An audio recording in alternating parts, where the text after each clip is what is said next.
జయశాలి Bible research centre క్రీస్తు సంఘం కల్లూరు వారి ఆధ్వర్యంలో ఏర్పాటు చేసిన ఈ ఒక్కరోజు సభ విశ్వాసమును కాపాడుకొనవలెన మన క్రీస్తు స్వార్థ సభకు ఇచ్చేసి వేదికను అలంకరించిన దైవజనులకు చేరువచ్చిన మీ అందరికీ క్రీస్తు నామములో శుభములు మీకు తెలియజేస్తున్నాను. అమ్మి వస్తుంది 2026వ సంవత్సరానికి కాను ఇది మొదటి సభ అనుకుంటున్నాను. మరి ఈరోజు రాత్రి మీరందరూ కూడా దేవుని వాక్యం వినటానికి వచ్చారు.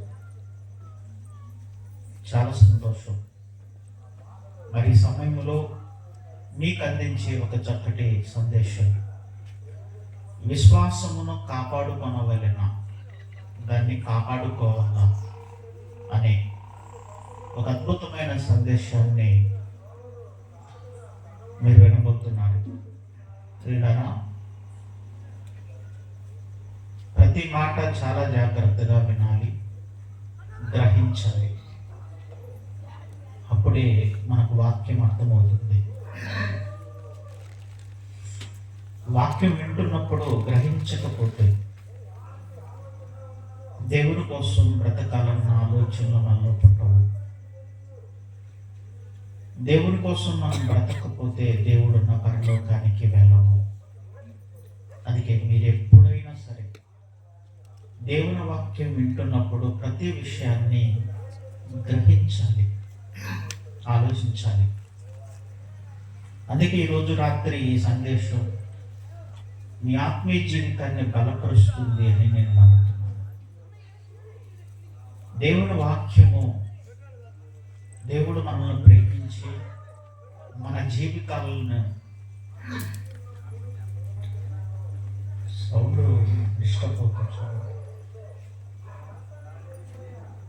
దేవుడు మనల్ని ప్రేమించి మన జీవితాల కొరకు రాయించిన మాటలు ఈ సమయంలో మనం వాటిని వింటూ నేర్చుకుంటూ ఉన్నాం.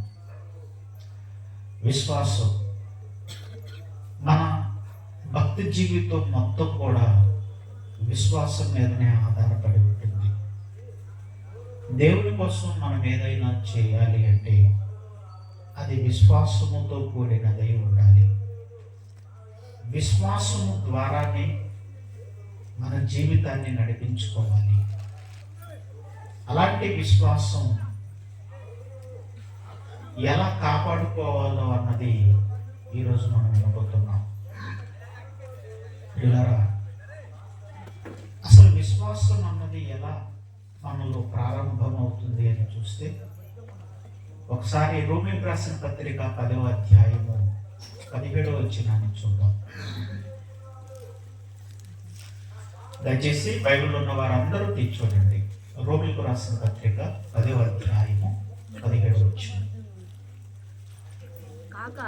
కాగా వినుట వలన విశ్వాసము కలుగును. వినుట క్రీస్తును గూర్చిన మాట వలన కలుగును. ఒక మనిషిలో విశ్వాసం అన్నది ఎప్పుడు ప్రారంభమవుతుంది అంటే యేసుక్రీస్తు వారు మాటలు వినటం వలన విశ్వాసం అన్నది ప్రారంభమవుతుంది. యేసుక్రీస్తు వారు మాటలు తప్ప మిగిలిన మనుషుల మాటలు మనం వింటే మనకు విశ్వాసం ఏమీ కలగదు. ఒక మనిషిలో విశ్వాసం అన్నది ప్రారంభము కావాలి అంటే అది యేసుక్రీస్తు వారిని వచ్చిన మాట వలన మాత్రమే విశ్వాసం అన్నది ప్రారంభమవుతుంది. అక్కడి నుంచి ఆరంభమవుతుంది విశ్వాసం అన్నది. అలా దేవుని వాక్యము విన్న తర్వాత ఆరంభమైన విశ్వాసాన్ని కాపాడుకోవాలా? కాపాడుకోవాలి. ఈరోజు మనం బ్రతుకుతున్న కాలంలో కాపాడుకునేవి కొన్ని ఉన్నాయి. మన ప్రాణాన్ని మనం కాపాడుకోవాలి, మన ఆరోగ్యాన్ని మనం కాపాడుకోవాలి, మన ఆస్తులను కూడా మనం కాపాడుకుంటూ ఉంటాం.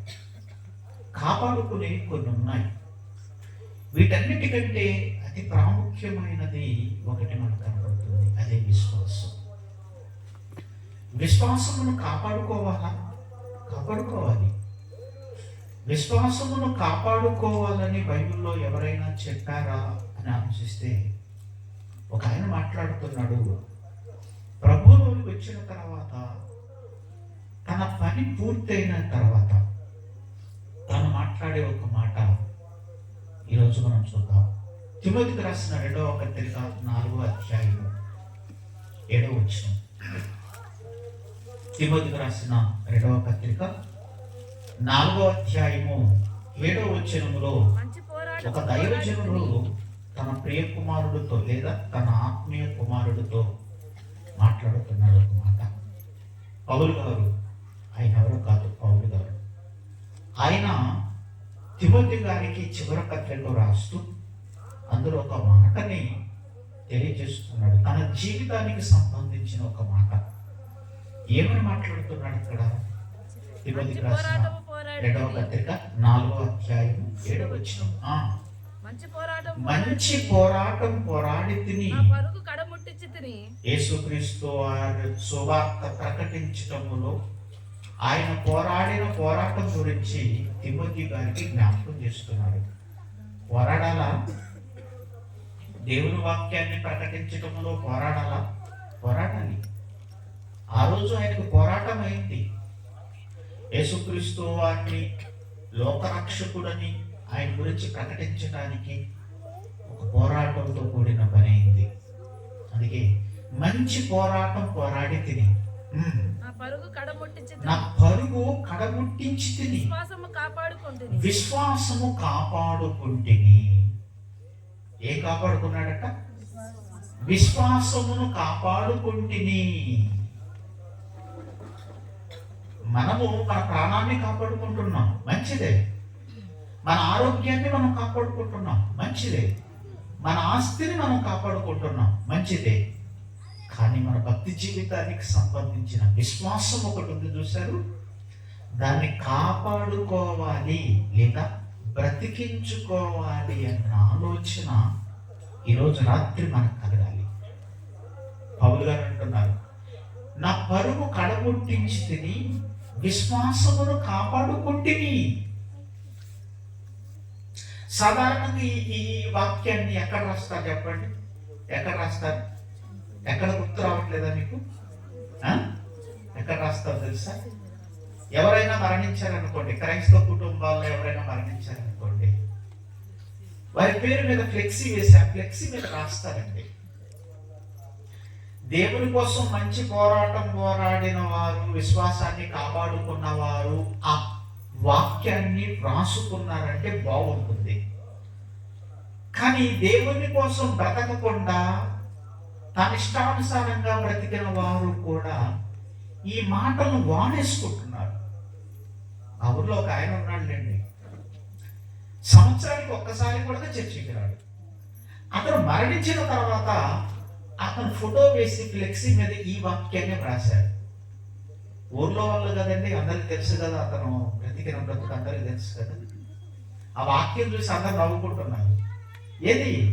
ఇతనా దేవుని కోసం మంచి పోరాటం పోరాడింది, ఇతనా విశ్వాసాన్ని కాపాడుకుంది అని అందరు పక్కు నవ్వుకున్నారు.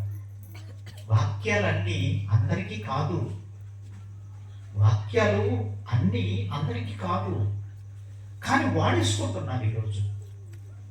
ఎవరు మరణించిన మంచి పోరాటం పోరాడి తిని, నా పరుగు కడముట్టించి తిని, విశ్వాసం కాపాడుకుంటుని, నా కొరకు నీతి కిరీటం ఉంచబడి ఉన్నదని ఏదో చెప్పుకోవటానికి అలా రాసేసుకుంటున్నారు.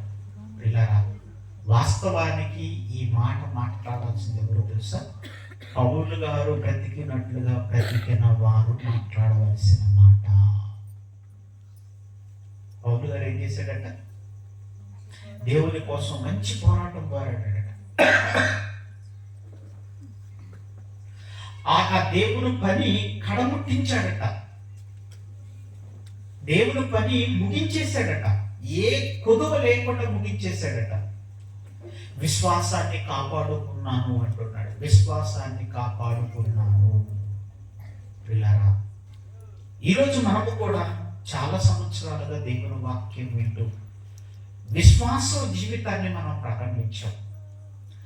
అలా విశ్వాస జీవితాన్ని ప్రారంభించిన తర్వాత మనలో ఉన్న విశ్వాసం అన్నది బ్రతికుందంటారా, చచ్చిపోయి ఉన్నదంటారా అన్నది మనం పరిశీలించుకోవాల్సిన అవసరం ఎంతైనా ఉన్నది. మనలో ఉన్న విశ్వాసాన్ని బ్రతికించుకోవాలి, మనలో ఉన్న విశ్వాసాన్ని కాపాడుకోవాలి. అదే ఈరోజు రాత్రి మనం వినబోయే చక్కటి సందేశం. దాన్ని ఎలా కాపాడుకోవాలి? ఒకవేళ విశ్వాసం అన్నది కోల్పోతే, విశ్వాసం అన్నది చచ్చిపోతే, విశ్వాసం అన్నది లేకపోతే మనం పరలోకానికి వెళ్ళగలమా? మనం పరలోకానికి వెళ్ళగలమా? దేవుడు మనల్ని ఇష్టపడతాడా? దేవుడు మనల్ని చేర్చుకుంటాడా? పరలోకాన్ని మనకి ఇస్తాడా? అందుకే నిజంగా అంటే ఒక మాట చెప్తాను, ఈ దినమును చూడక చచ్చిపోయిన వాళ్ళు చాలా మంది ఉన్నారు. దేవుడు ఈ రోజు రాత్రి మనల్ని అయితే సజీవులుగా ఉంచి ఈ విశ్వాస జీవితానికి సంబంధించిన ఒక చక్కటి సందేశాన్ని మనకు చూపిస్తున్నాడు. అందుకే పౌలు గారు అన్న మాటను బట్టి ఈరోజు మనలో ఉన్న విశ్వాసాన్ని మనం ఎంతవరకు మనం కాపాడుకోగలుగుతున్నామో, దాన్ని ఎలా కాపాడుకోవాలి, ఇవన్నీ కూడా మనం బైబిల్ నుండి చూద్దాం. విశ్వాసమును ఎలా కాపాడుకోవాలంటే చెప్తున్నాడు. మరొక మాటను మనం చూద్దాం. తీతుకు రాసిన పత్రిక 3వ అధ్యాయం 8వ వచనం. తీతుకు రాసిన పత్రిక 3వ అధ్యాయము 8వ వచనాన్ని చూడండి. అదే పౌలు గారు తీతుకు రాస్తూ ఒక విషయాన్ని జ్ఞాపకం చేస్తున్నాడు. తీతుకు రాసిన పత్రిక 3వ అధ్యాయము 8వ వచనం. ఈ మాట నమ్మదగినది గనుక దేవుని మాట నమ్మదగినది. మనుషుల మాటలో నమ్మడానికి లేదు. దేవుడు అన్ని నిజాలే చెప్తాడు, అన్ని వాస్తవాలే చెప్తాడు, అబద్ధాలు చెప్పడు. మనిషి అబద్ధికుడు, దేవుడు అబద్ధం ఆడడు. దేవుడు నిజమే మాట్లాడతాడు. దేవుడు ఏది చెబితే అది రైట్. దేవుడు మాటల్లో వాస్తవం ఉంది, మనుషుల మాటల్లో అవాస్తవాలు ఉన్నాయి. అందుకే దేవుని మాట, ఈ మాట నమ్మదగినది. గనుక దేవుని యందు విశ్వాసం ఉంచిన వారు సత్క్రియలను శ్రద్ధగా చేయుట యందు మనస్సుంచునట్లు అంటున్నాడు. విశ్వాసం ఉంచిన వారు ఏం చేయాలంట? వెంటనే సత్క్రియలు చేయాలి. చాలా మందికి తెలియని విషయం ఏంటంటే, విశ్వాసం ఉంచితే సరిపోద్ది కదా, విశ్వాసం ఉంచితే సరిపోతుంది కదా అనుకుంటున్నారు. కానీ బైబిల్ మాత్రం అలా చెప్పడం లేదు. విశ్వాసం మాత్రమే ఉండటం కాదు ఇక్కడ. విశ్వాసం ఉంచిన వారు ఏం చేయాలంట? సత్క్రియలు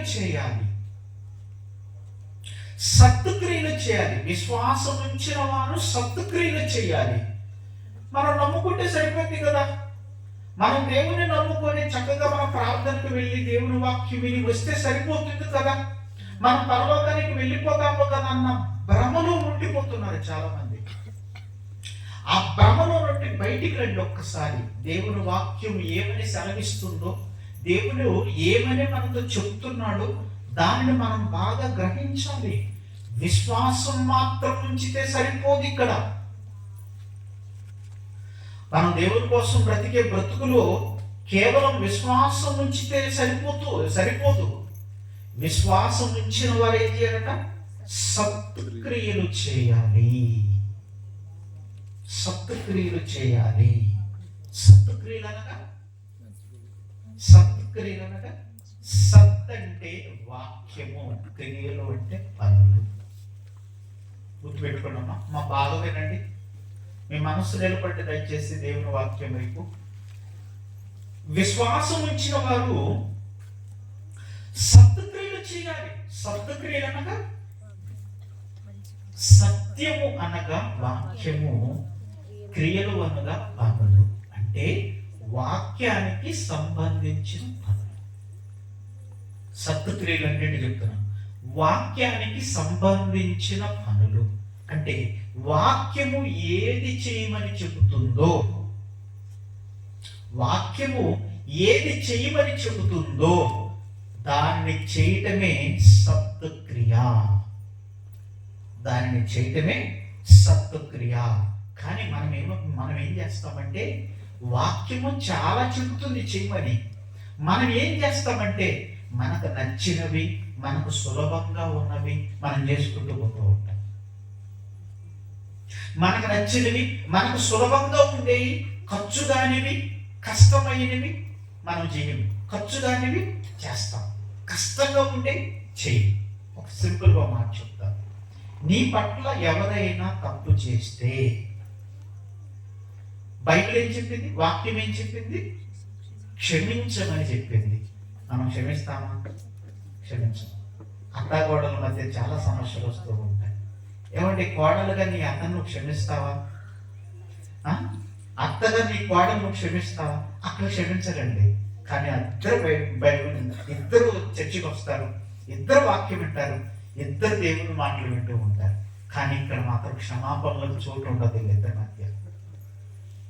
క్షమాపణలకు చోటు ఉండదండి వీళ్ళిద్దరి మధ్య. కానీ ఇద్దరు చర్చికి వస్తారు, ఇద్దరు ప్రార్థన చేస్తుంటారు. అదేంటది అంటే, దేవుడు ఏది చేయమని చెప్పాడో దానిని చేయకుండా మీరు భక్తి చేస్తున్నారు. అది భక్తి కాదది. ఎందుకు? కష్టంగా ఉంది. ఇక్కడ క్షమించే మనసు రాలేదు, క్షమించే మనసు రాలేదు. నీకు కష్టంగా ఉంటే దేవుని వాక్యాన్ని ప్రక్కన పెడతావు, ఇష్టంగా ఉంటే, సులభంగా ఉంటే దేవుని వాక్యం ప్రకారం ప్రవర్తిస్తావు.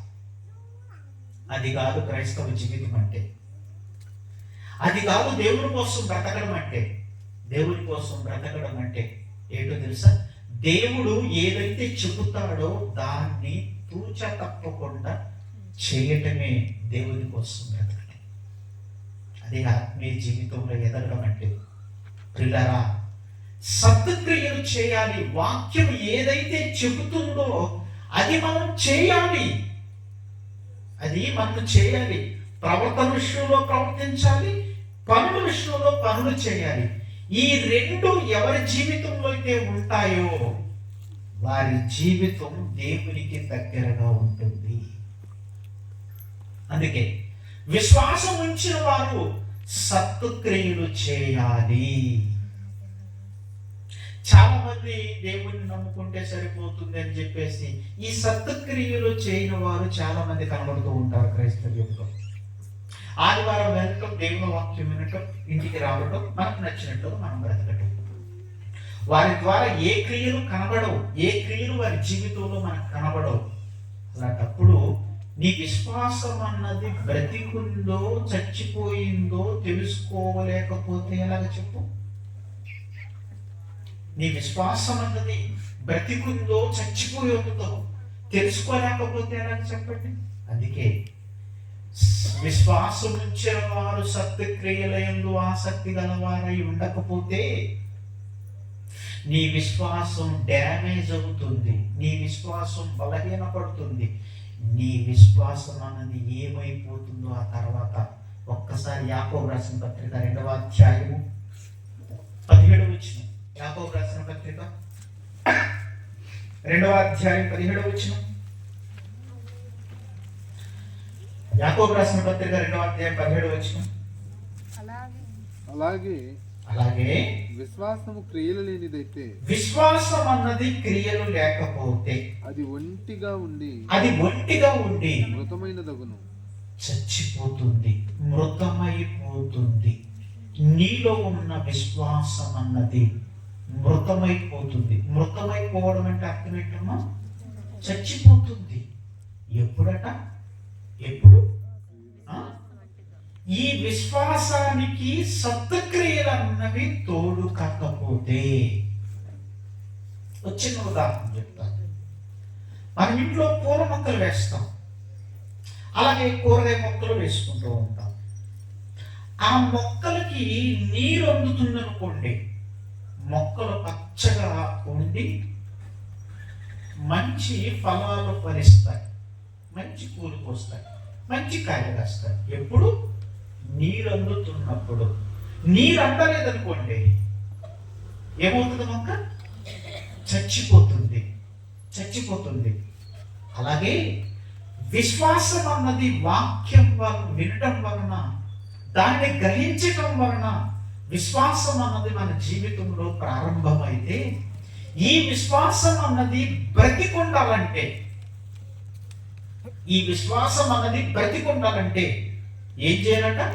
సత్క్రియలు అన్నవి తోడు కావాలి. సత్క్రియలు అన్నవి తోడు కావాలి. అదే అంటున్నాడు 17వ వచనంలో. ఏమని?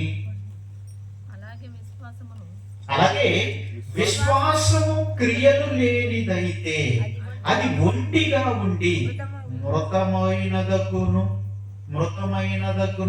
అంటూ ఒక ఉదాహరణ చెప్తున్నాడు. అయితే ఒకడు నీకు విశ్వాసం ఉంది, నాకు క్రియలు ఉన్నాయి. క్రియలు లేకుండా నీ విశ్వాసమును నాకు కనపరచుము. నేను నా క్రియల చేత నా విశ్వాసము నీకు కనపరుస్తాను అంటున్నాడు. అమ్మ, మీలో విశ్వాసం ఉంది, మీలో విశ్వాసం ఉందని తెలియాలంటే ఏం చేస్తే తెలుస్తుంది చెప్పండి? క్రియలు చేత తెలుస్తుంది. ఒకడు దొంగ అని ఎలా తెలుస్తుంది మనకి? ఒకడు దొంగ అని ఎలా తెలుస్తుంది మనకి? వాడు ఏమైనా బోర్డు పెట్టుకుని తగిలించుకొని తిరుగుతుంటాడు నేను దొంగనని కాదు కదా. ఎలా తెలుస్తుంది? క్రియల వలన తెలుస్తుంది. క్రియల వలన. ఒకడు వ్యభిచారని ఎలా తెలుస్తుంది? వాళ్ళ క్రియల వలన తెలుస్తుంది. ఒకడు మోసగాడని ఎలా తెలుస్తుంది? క్రియల వలన తెలుస్తుంది. అలాగే మనం చేసే పనులను బట్టే మనలో విశ్వాసం ఉంది అని తెలియజేస్తుంది. మనలో విశ్వాసం ఉంది, అది బ్రతికుందని తెలియజేసేది ఏంటో తెలుసా? మనము చేసే పనులు. అందుకే 14వ వచనంలో కూడా అంటున్నాడు చూడండి. నా సహోదరులారా, క్రియలు లేనప్పుడు ఎవడైనా తనకు విశ్వాసము కలదని చెప్పిన ఎడల ఏం ప్రయోజనము నీకు? అట్టి విశ్వాసం అతనిని రక్షింపగలదా? ఏమా, మనలో ఉంది కదా విశ్వాసం. ఈ విశ్వాసము నిన్ను రక్షించాలి అంటే నీ జీవితంలో ఏముండాలో తెలుసా? నీకు క్రియలు ఉండాలి. ఏంటా క్రియలు? సత్క్రియలను ముందు చదువుకున్నాం. సత్క్రియలు అన్నవి నీలో ఉండాలి. సత్క్రియలు అన్నవి నీలో లేవనుకోండి, నీ విశ్వాసం ఏంటి తెలుసా? చచ్చిపోద్ది. నీ విశ్వాసం చచ్చిపోతుంది. నీ విశ్వాసం లేని దాని అవుతావు. మరి వాక్యం వింటున్నావు కదా అని అనుకుంటే పొరపాటు. వాక్యం వినినంత మాత్రాన నీ విశ్వాసం బ్రతికుంటుంది అనుకుంటే పొరపాటు. నీ విశ్వాసం బ్రతికుండాలి అంటే, నువ్వు దాన్ని కాపాడుకోవాలి అంటే సత్క్రియలు అన్నవి కనబడుతూ ఉండాలి. ఇంతకు సత్క్రియలు అంటే వాక్యం ఏది చెబితే అది వినాలి, ఏది చెబితే అది చెయ్యాలని ముందు మాట్లాడుకున్నాం కదా. సత్క్రియలు అంటే ఏంటో తెలుసా? కొన్ని వివరిస్తాను, జాగ్రత్తగా వినండి. సత్క్రియలు ప్రియులారా, సంఘముగా మనం కూడుకుంటూ ఉంటాం. సంఘముగా మనం కూడుకుంటున్నప్పుడు కేవలం సంఘముగా కూడుకొని వాక్యం విని వెళ్ళిపోయినంత మాత్రాన మన విశ్వాసం బ్రతికొండదు. గుర్తుపెట్టుకోండి. అయితే ఏం చేయాలి? సంఘముగా కూడుకున్న తర్వాత దేవుని వాక్యం బాగా విని దాని ప్రకారము జీవిస్తూ మంచి ఫలాలు ఫలిస్తూ అనేకులకి సువార్త ప్రకటించే పనిలో నీవు ఉంటూ ఉండాలి. నీ విశ్వాసాన్ని ఎలా బ్రతికించుకోవాలో చెప్తున్నాను. మీ విశ్వాసాన్ని ఎలా బ్రతికించుకోవాలో చెప్తున్నాను. జాగ్రత్తగా వినండి. నీవు ఏ వాక్యం చేతైతే రక్షింపబడ్డావో, ఏ వాక్యం చేతైతే నువ్వు దేవుని వైపు తిరిగావో, ఆ వాక్యం అన్నది అనేకులకి ప్రకటించాలి, ప్రకటింపచేయాలి. ఇది నీ జీవితంలో కనపడుతుందా? ఇది నీ జీవితంలో ఉందా? ఆలోచించండి. ఇప్పుడు ప్రతి నెల ఈ స్థలంలో సేవకుల ద్వారా, మరి తమ్ముడు సేవకుడు సత్యబాబు ₹1000 ఖర్చు చేసి, వారి సంఘ సభ్యులు ₹1000 ఖర్చు చేసి సుదూర ప్రాంతము నుండి నన్ను తీసుకొని వచ్చి ఈ వాక్యాన్ని ఎందుకు చెప్పిస్తున్నాడు చెప్పండి. పోనీ ఇక్కడ ఏమన్నా కానుకలు పడుతున్నారా అని గమనించానండి. కానుకలు కూడా పెట్టడం లేదు. ఆ కానుకల కోసం ఏదన్నా చేపడుతున్నారు, ఇలాంటి కార్యాలు వాళ్ళ ఆదాయం కోసం వాళ్ళు చేసుకుంటున్నారు అనుకోవడానికి కూడా ఏమి కనపడటం లేదు. కానుకలు పెట్టేది లేదు. చక్కగా వాళ్ళ కష్టార్జితాన్ని హెచ్చించి ఇదిగో ఈ మాటలు వినిపిస్తున్నాడు. ఎందుకు వారు ఎలాగైతే దేవుని వైపుకి వచ్చారో, ఎలాగైతే దేవుల్లో బ్రతుకుతున్నారో, ఏ వాక్యం అయితే వాళ్ళని కాపాడిందో ఆ వాక్యాన్ని అనేకులకు వినిపించాలన్న మంచి ఉద్దేశంతో, దేవుని యొక్క ఆలోచనతో ఈ మాటలన్నీ వినిపిస్తున్నారు. అంటే వారికి దొరికిన ఈ రక్షణ మార్గాన్ని అనేకులు కూడా వినిపించాలి, అనేకులు కూడా తెలియచేయాలన్న మంచి మనసుతో ఇదిగో ఈ మాటలన్నీ మీకు వినిపిస్తున్నారు. ప్రియులారా, మీరు ఈ పని చేస్తున్నారా చెప్పండి? మీరు ఈ పని చేస్తున్నారు.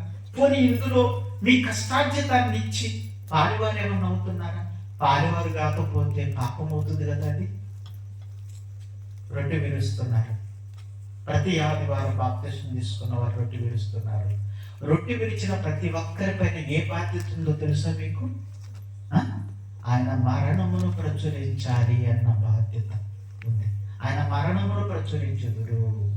మీరు ఈ రొట్టెను తిని ఈ పాత్రలో త్రాగునప్పుడల్లా ఆయన మరణమును ప్రచురించుదురు. మరి ఈ పని ఎంతమంది చేస్తున్నారు చెప్పండి? ఈ పని ఎంతమంది చేస్తున్నారు? పిల్లరా, రొట్టె తీసుకోవటం సులభం, మన కష్టార్జితాన్ని సువార్తకి ఇవ్వటం కష్టం. కష్టం. సువార్త ప్రకటించడం కష్టం. అంటే సులభమైన వాటిని మనం చేస్తున్నాము, కష్టమైన వాటిని మనం విడిచిపెడుతున్నాము. అలా అయితే నువ్వు వాక్యానుసారంగా జీవిస్తున్న దానివి జీవించేవాడు అయ్యేదానివి కాదు. అందుకే సత్క్రియలు నువ్వు చేయాలి. ఆ సత్క్రియలలో ప్రధానంగా మనకు కనపడుతుంది అనేకులకి రక్షణ సువార్త ప్రకటించాలి, ప్రకటింపచేయాలి. ఈ బాధ్యత మన పైన ఉన్నది. అంత మాత్రమే కాదు, తోటి సహోదరుల పట్ల ప్రేమతో ఉండాలి. సహోదరులు ఎవరైనా ఇబ్బందుల్లో ఉన్నప్పుడు సహాయం చేసే మనసు కూడా మనకు ఉండాలి. అదే అంటున్నాడు చూడండి. ఎక్కడుంది మాట? 15 వచనం చదవండి. 15 వచనం, యాకోబు రాసిన పత్రిక 2వ అధ్యాయం 15వ వచనం. సహోదరుడైనను సహోదరినను దిగంబరి ఆనాటికి భోజనం లేకున్నప్పుడు మీలో ఎవడైనను శరీరమునకు కావలసిన వాటిని ఇయ్యక సమాధానంగా వెళ్ళండి, చలి కాసుకోండి, తృప్తి పొందండి అని చెప్పిన ఎడల ఏమి ప్రయోజనము? అంటే మాటతో చెప్పటం కాదు, క్రియతో చేసి చూపించాలి. మాటతో ప్రేమించడం కాదు, క్రియ చేసి ప్రేమించాలి సహోదరుల్ని. అందుకే సంఘముగా కూడుకున్నప్పుడు సంఘస్థులలో ఎవరికైనా ఇబ్బంది జరిగినప్పుడు వారిని పరామర్శించి వారికి సహాయం చేసే మంచి మనసు అన్నది మనకు ఉండాలి. ఆ పని, ఆ క్రియ నీ విశ్వాసాన్ని బ్రతికిస్తుంది.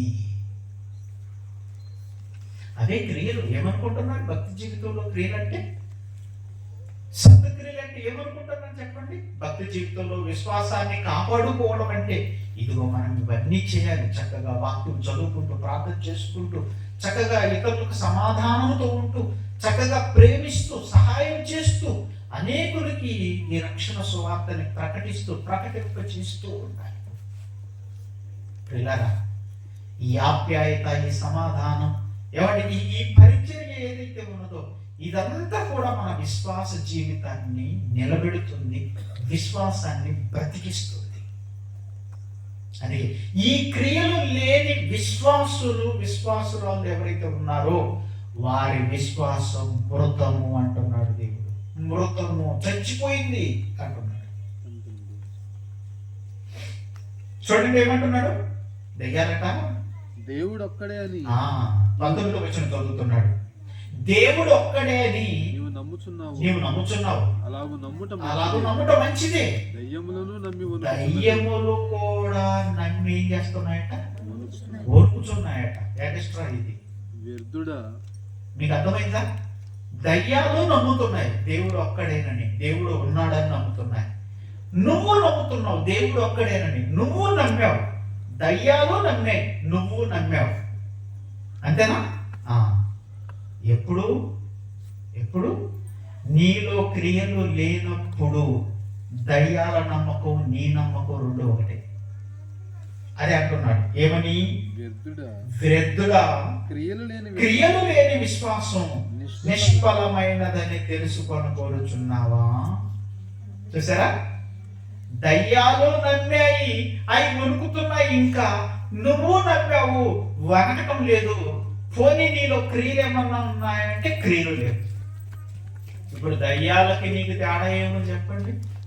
అయ్యి నమ్మాయి, నువ్వు నమ్మావు. నీలో క్రియలు లేవు, వాటిల్లో క్రియలు లేవు. రెండు ఒకటే నమ్మకం అంటున్నాడు ఇక్కడ. దయ్యాల నమ్మకం నీ నమ్మకం ఒకటే. కానీ నీకు ఉండవలసింది ఏంటి తెలుసా? నమ్మకంతో పాటు క్రియలు కూడా ఉండాలి.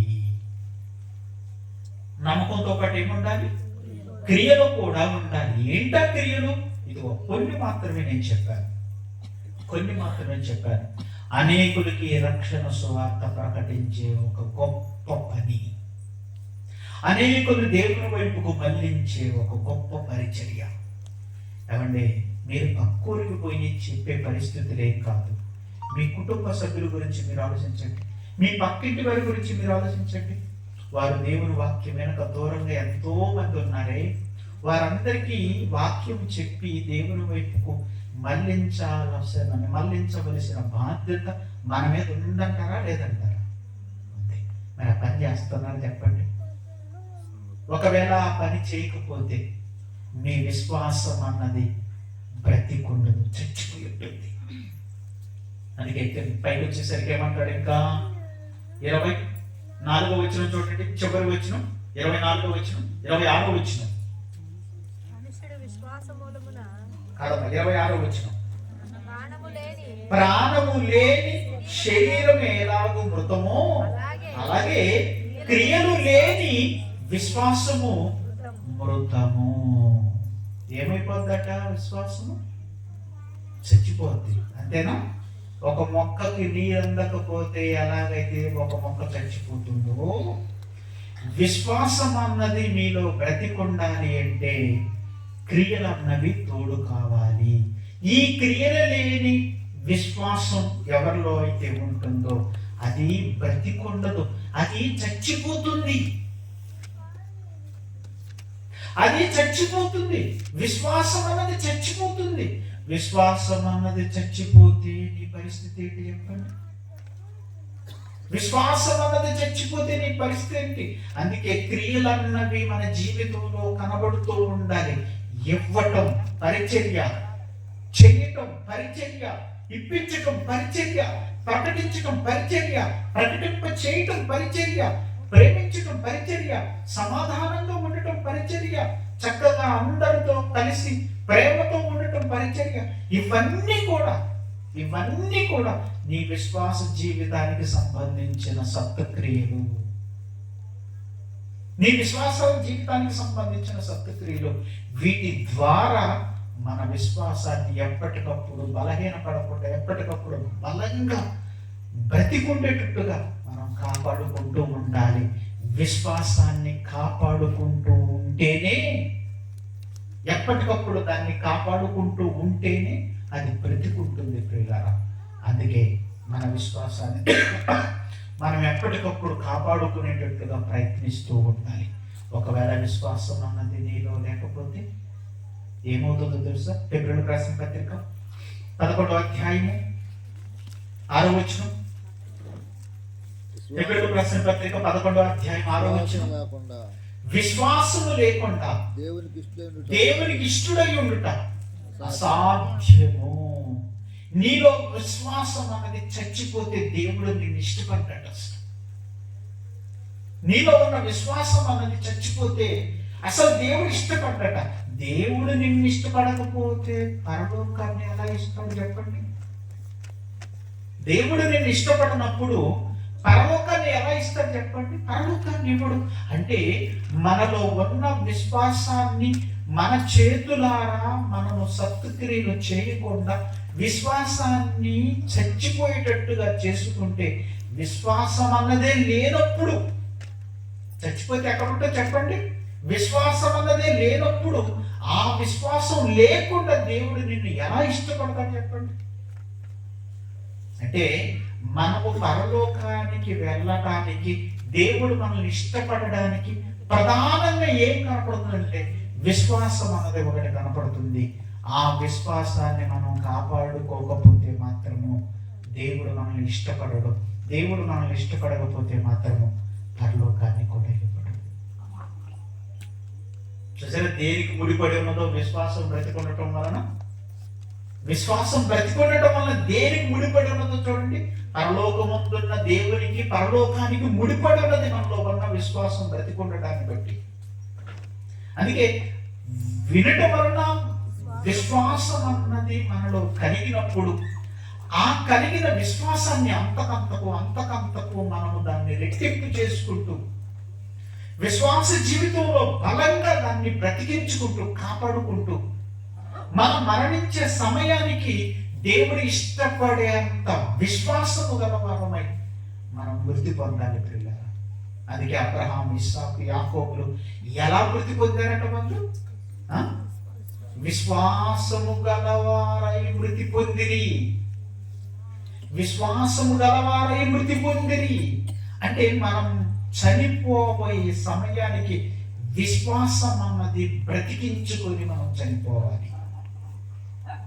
అందుకే ఎవరిలోనైనా సరే ఈ క్రియలన్నవి కనపడకపోతే చక్కగా ప్రార్థన చేయటం, పాటలు పాడటం, చక్కగా బైబిల్ చదవటం, బైబిల్ వినటం, బైబిల్ నేర్చుకోవటం, చక్కగా ఆత్మఫలాలు ఫలించటం, చక్కటి పరిచర్యలో చక్కగా మనం అన్ని స్వార్థ కార్యక్రమాల్లో పాల్గొంటూ, చక్కగా మన కష్టార్జితాన్ని దేవునికి ఇస్తూ మనం పాలువారం అవుతూ, చక్కటి సత్క్రియలలో మనం ఎప్పుడైతే కొనసాగుతూ ఉంటామో దానిని బట్టి మనలో ఉన్న విశ్వాసం అంతకంతకు రెట్టింపై, అంతకంతకు బలంగా ఉంటూ మనల్ని కాపాడుకుంటూ మన విశ్వాసాన్ని మనం బ్రతికించుకుంటూ ఉంటాం.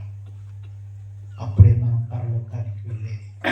అందుకే చివరిగా కొరింథీయులకు రాసిన 2వ పత్రిక 13వ అధ్యాయం, కొరింథీయులకు రాసిన 2వ పత్రిక 13వ అధ్యాయంలో ఏమంటున్నాడు చూడండి. 5వ వచనం. కొరింథీయులకు రాసిన 2వ పత్రిక 13వ అధ్యాయం 5వ వచనం. మీరు విశ్వాసము గలవారై ఉన్నారో లేదో మిమ్మల్ని మీరే శోధించుకొనుడి, చూసుకోనండి. ఒక్కసారి చూసుకోనండి. ఇప్పుడు విన్న మాటలను బట్టి, విన్న సందేశాన్ని బట్టి మీలో ఉన్న విశ్వాసం అన్నది బ్రతికుందా లేదా అని ఒక్కసారి మిమ్మల్ని మీరే శోధించుకోండి. ఒక్కసారి చూసుకోండి. మనలో ఏదైనా లోపం ఉందనుకోండి, అనారోగ్యం వచ్చినప్పుడు మనం ఎక్కడికి వెళ్ళిపోతాం? డాక్టర్ గారి దగ్గరికి వెళ్ళిపోతాం. డాక్టర్ గారు కూడా కొన్ని విషయాలు తెలియకపోయినప్పుడు ఆయన ఏం చేస్తాడు? బ్లడ్ పరీక్ష, బ్లడ్ టెస్ట్ రాస్తాడు.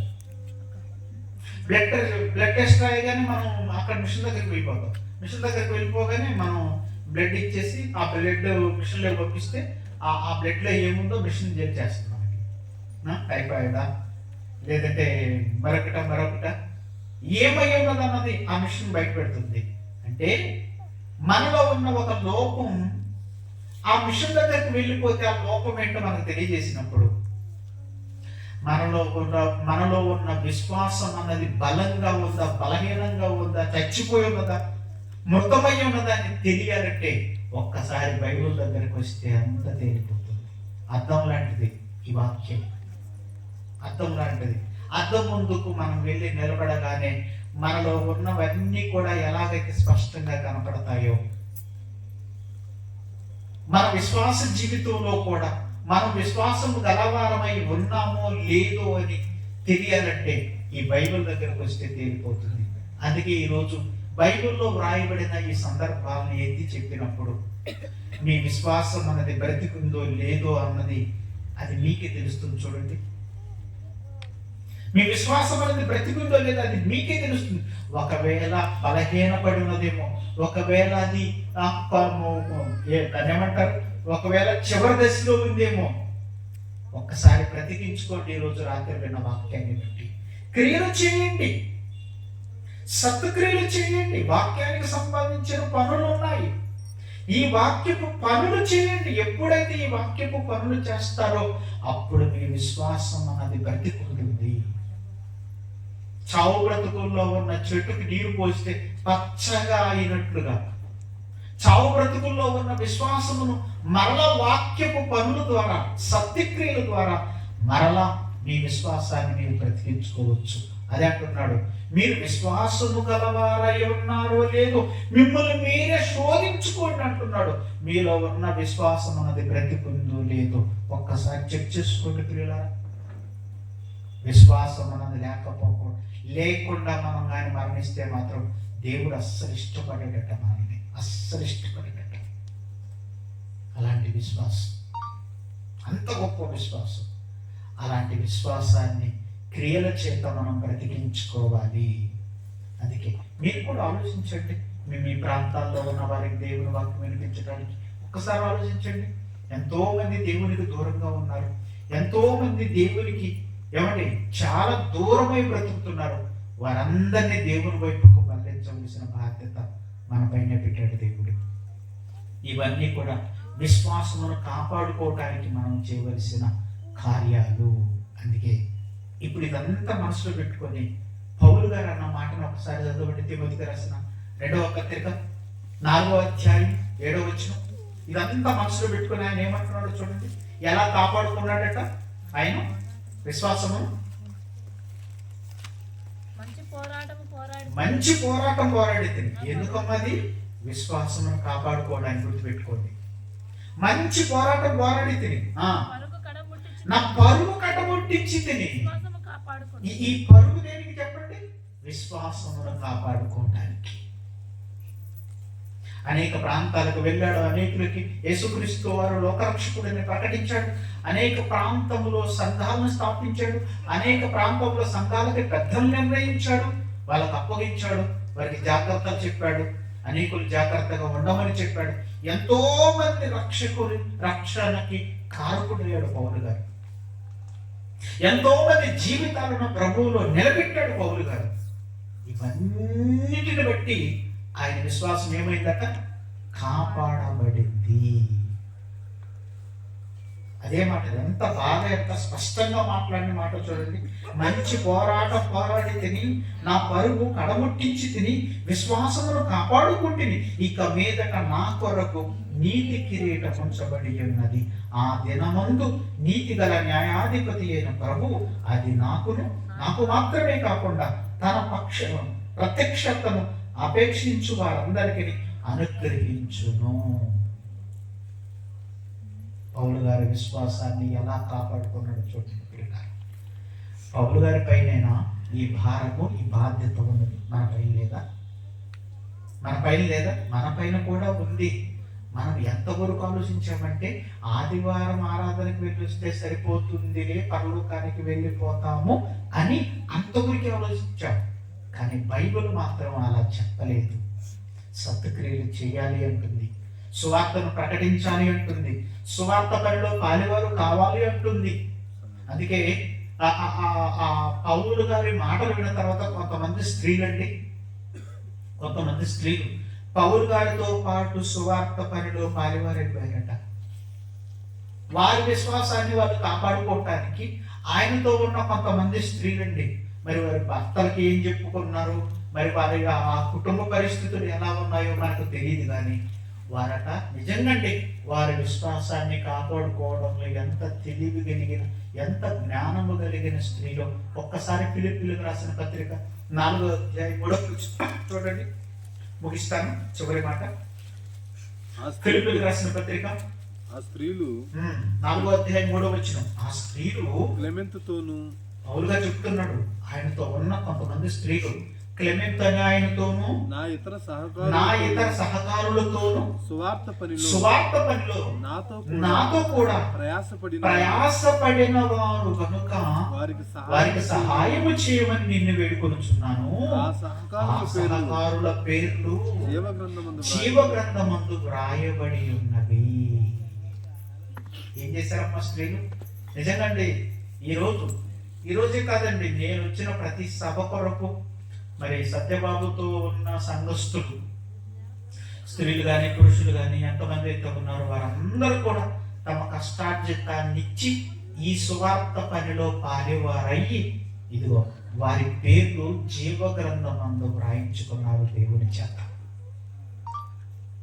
నిజంగండి, వారి పేర్లు జీవ గ్రంథమందు వ్రాయించుకున్నారు దేవుని చేత.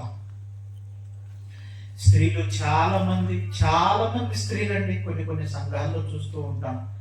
ఎవరి ఎక్కువ ఖర్చులు పెట్టుకోకుండా తమ కష్టార్జితాన్ని దాచిపెట్టుకొని దేవుని సేవకుని చేతిలో పెట్టడం, ఆ తర్వాత ఆ సేవకుల ద్వారా జరిగే కార్యక్రమాల్లో పాల్గొని కావటం చాలా మందిని చూస్తుంటానండి. నిజంగా అండి, ఎంత తెలివి కలిగిన వారు, తెలివితో జ్ఞానముతో వారి విశ్వాసాన్ని కాపాడుకుంటూ పరలోకానికి వెళ్ళటానికి సిద్ధపడుతున్నారు. అంత మాత్రమే కాదు, దేవుని చేత ఆయన దగ్గర ఉన్న జీవ గ్రంథంలో వాళ్ళ పేరు రాయించుకున్న తెలివి కలిగిన స్త్రీలండి.